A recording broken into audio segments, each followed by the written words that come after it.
rendons maintenant en Syrie. Pour les habitants d'Alep, le cessez-le-feu est un très lointain souvenir. Hier encore, la ville a été bombardée. Au moins 53 civils ont été tués.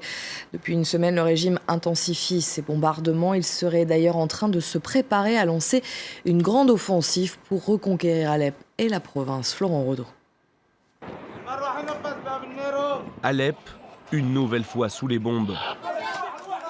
Selon l'Observatoire syrien des droits de l'homme, les bombardements du régime ont fait plus de 200 morts en une semaine dans la seconde ville de Syrie. La Maison-Blanche s'est dite consternée.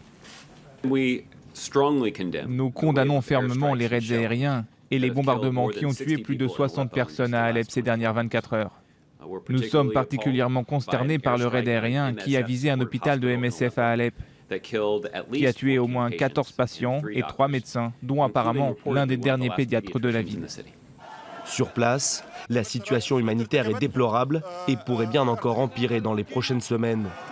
C'est en tout cas ce que craignent les Nations Unies.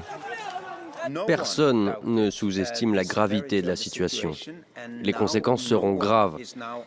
Les aides de l'ONU sont menacées et ce sont des centaines de milliers, si ce n'est des millions de gens qui en seront privés. Les tentatives du régime pour reprendre la ville menacent les pourparlers de paix qui se tiennent entre les différentes parties à Genève. Des membres de l'opposition ont quitté la table des négociations la semaine dernière.